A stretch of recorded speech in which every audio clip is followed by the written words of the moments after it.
TDP MP అభ్యర్థుల లిస్టుపై ఉత్కంఠ కొనసాగుతోంది. ఏ స్థానాల్లో పోటీ చేయాలనే దానిపై టీడీపీ బీజేపీ మధ్య ఏకాభిప్రాయం కుదరడం లేదు. దీంతో టీడీపీ జాబితా విడుదల వాయిదా పడుతోంది. 11 మందితో టీడీపీ ఎంపీ జాబితా విడుదలపై నిన్నటి నుంచి ప్రచారం సాగుతోంది. అయితే బీజేపీ రాష్ట్ర నేతలు ఢిల్లీ వెళ్లడంతో ఆ పార్టీ హైకమాండ్ నుంచి వచ్చే సమాచారం కోసం టీడీపీ వేచి చూస్తోందని భావిస్తున్నారు.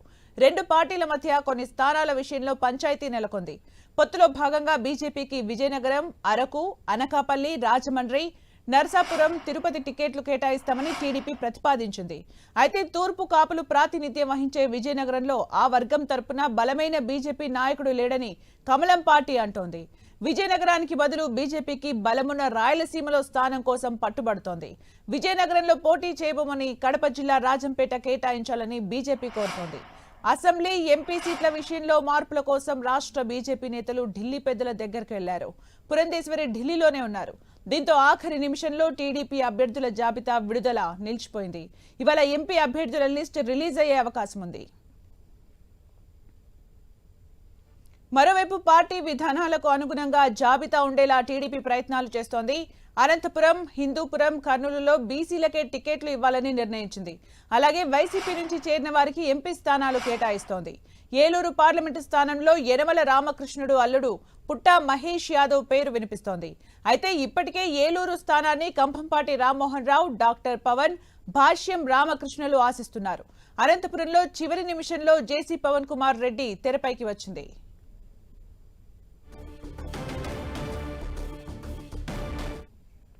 ఇక పూర్తి సమాచారం మా ప్రతినిధి రవిచంద్ అందిస్తారు. రవిచంద్. సుమిత్ర, టీడీపీలో ఎంపీల అభ్యర్థుల జాబితా కోసం అందరూ కూడా ఎదురు చూస్తున్నారు. నిన్న ఉదయమే ఆ జాబితా వస్తుందని ప్రచారం జరిగినప్పుడు కూడా వరకు కూడా ఎటువంటి జాబితా రాలేని పరిస్థితి ఉంది. అయితే మరోవైపు బీజేపీ ఏదైతే అభ్యర్థుల జాబితాలో తమకి కొన్ని అభ్యంతరాలు ఉన్నాయి, కొన్ని సీట్లు మార్పు కావాలని బీజేపీ కోరుతుంది. ముఖ్యంగా చూసుకుంటే కనుక విజయనగరం సీటుని ఆ పార్టీ కేటాయించారు. కానీ అక్కడ కుల సమీకరణలో భాగంగా ఆ కమ్యూనిటీకి సంబంధించి, తూర్పు కాపు కమ్యూనిటీకి సంబంధించిన అభ్యర్థి, గట్టి అభ్యర్థి బీజేపీకి లేరని చెప్పి ఆ పార్టీ వర్గాలు చెప్తున్నాయి. ఈ నేపథ్యంలోనే కొద్ది బలం ఉన్న రాయలసీమ ప్రాంతంలో సీటు కోసం బీజేపీ కోరుతున్నట్టు మనకు సమాచారం వస్తుంది. వారంతా కూడా రాష్ట్ర అధ్యక్షురాలు పురంధేశ్వరి ఢిల్లీ హైకమాండ్ కలవటానికి నిన్న వెళ్లారు. అదేవిధంగా అసెంబ్లీ సీట్లలో కూడా 1-2 మార్పులు కావాలని రాష్ట్ర బీజేపీ నేతలు కోరుతున్నారు.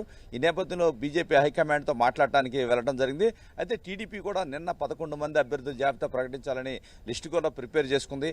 కానీ ఆఖరి నిమిషంలో బీజేపీ అడ్జస్ట్మెంట్లో భాగంగా కొన్ని మార్పులు చేయాల్సి వస్తే ముందే ఎందుకు రిలీజ్ చేయటం అనే ఆలోచనతో ఆగినట్టుగా కూడా టీడీపీ వర్గాలు అయితే చెప్తున్నాయి. మొత్తానికి టీడీపీ కూడా ఏదైతే ఎంపీ అభ్యర్థుల విషయంలో చాలా జాగ్రత్తగా వ్యవహారాలు చేస్తుంది. 17 మంది టీడీపీకి పొత్తులో భాగంగా ఎంపీలు ఉంటారు. అదేవిధంగా బీజేపీకి 6, జనసేనకు 2 ఉన్నారు. మొత్తానికి చూసుకుంటే కనుక ఈ 17 మందిలో కూడా టీడీపీ బలహీన వర్గాలకు ప్రాధాన్యత ఇవ్వాలని కూడా నిర్ణయం తీసుకుంది. ఈ నేపథ్యంలో ఎప్పుడూ కూడా ఏలూరు కమ్మ సామాజిక వర్గానికి టీడీపీ కేటాయించేది. కానీ ఈసారి బలహీన వర్గాల అభ్యర్థులకి ఆ సీటుని కేటాయించాలని నిర్ణయం తీసుకుంది. యనమల రామకృష్ణుడు అల్లుడు పుట్ట సుధాకర్ యాదవ్ కుమారుడైన పుట్ట మహేష్ యాదవ్ని ఇక్కడ అభ్యర్థిగా నిలబెట్టాలని టీడీపీ నిర్ణయం తీసుకుంది. ఎందుకంటే యాదవ్ సామాజిక వర్గాన్ని, ఎందుకంటే ఇప్పటికే ఏలూరులో యాదవ్ సామాజిక వర్గానికి చెందిన అభ్యర్థినే వైసీపీ రంగంలో దించింది. కాబట్టి ఇతనే సరైన అభ్యర్థి అని చెప్పి రంగంలో దించడం జరిగింది. అదేవిధంగా పుట్ట మహేష్ యాదవ్ని గతంలో ఒంగోలు కావచ్చు, నర్సాపేటలో కూడా రంగంలో దించాలని భావించినప్పటికీ ప్రస్తుతానికి ఇక్కడ ఏలూరుని ఆయన ఫిక్స్ చేయడం జరిగింది. ఈ నేపథ్యంలో మొత్తం కూడా ఏదైతే రామ్మోహన్ నాయుడు దగ్గర నుంచి చూసుకుంటే కనుక ఇక్కడ కర్నూలు వరకు కూడా అభ్యర్థులందరినీ కూడా ఫైనల్ చేస్తున్నారు. ఒక బాపట్లలో కూడా కొంత సంక్లిష్టంగానే ఉంది ఇక్కడ, ఎందుకంటే అక్కడ టీడీపీ ఎస్సీసీఎల్ అధ్యక్షుడు ఎంఎస్ రాజు పేరు ప్రధానంగా బలంగా వినిపిస్తుంది. అదేవిధంగా ఉండవల్లి శ్రీదేవి కూడా తనకి స్థానంగా అక్కడ కల్పించాలని గట్టిగా ఆమె కూడా కోరుతున్న పరిస్థితి ఉంది. ఇట్లా 1-2 సీట్లు. అదేవిధంగా ఏదైతే అనంతపురం సీటు విషయానికి వస్తే ఆఖరి నిమిషంలో ఏదైతే పవన్ కుమార్ రెడ్డి, జేసీ పవన్ కుమార్ రెడ్డి రేసులోకి వచ్చారు.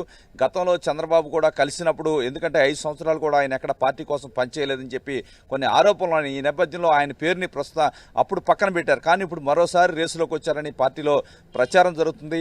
మరోవైపు పార్థసారథి ఉన్నారు. పార్థసారథిని హిందూపురంలో కావచ్చు, అనంతపురంలో 2 చోట్ల ఎక్కడో చోట ఆయనకి అకామిడేట్ చేస్తానని చంద్రబాబు గతంలోనే హామీ ఇచ్చారు. అతనికి ఉన్న పెనుగొండ స్థానాన్ని సబితం అనే నేతకి కేటాయించడంతో పార్థసారథికి ఇప్పుడు టికెట్ ఇవ్వాల్సిన పరిస్థితి ఉంది, ఎంపీ సీటు. ఈ నేపథ్యంలో కర్నూలులో కూడా ఒక బీసీ అభ్యర్థి కురుబ సామాజిక వర్గానికి ఇవ్వాలని కూడా చంద్రబాబు భావిస్తున్నారు. ఈ నేపథ్యంలో మొత్తం కూడా బలహీన వర్గాలకి ఎక్కువ సీట్లు కేటాయించాలనేది చంద్రబాబు ఆలోచనగా కనిపిస్తుంది. మరోవైపు బీజేపీ అడ్జస్ట్మెంట్లు కనుక ఒకవేళ రాయలసీమలో ఇవ్వాల్సి వస్తే ఏమిటా అనే ఆలోచన కూడా టీడీపీ హైకమాండ్ చేస్తుంది. ఎందుకంటే గతంలోనే రాజంపేట సీటుపై బీజేపీ ఆసక్తి కనబరిచింది. మాజీ ముఖ్యమంత్రి కిరణ్ కుమార్ రెడ్డి ఆ సీటును ఆశిస్తారనే ప్రచారం అయితే జరుగుతుంది. ఇప్పుడు ఆ సీటు కావాలా, ఏ సీట్ అనేది స్పష్టంగా లేదు. రాయలసీమ ప్రాంతంలో ఒక సీటు ఇస్తే మా పార్టీ బలంగా ఉందనేది బీజేపీ రాష్ట్ర నాయకత్వం వాదనగా మనకు కనిపిస్తుంది.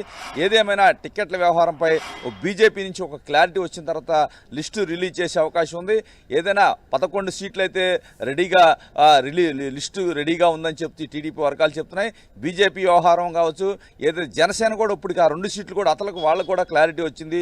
ఏదైతే వల్లభనేని బాలశౌరి మచిలీపట్నం, అదేవిధంగా కాకినాడ నిన్నే పవన్ కళ్యాణ్ ప్రకటించారు. ఉదయ్ అనే నేతకు అక్కడ సీట్ని ప్రకటించారు.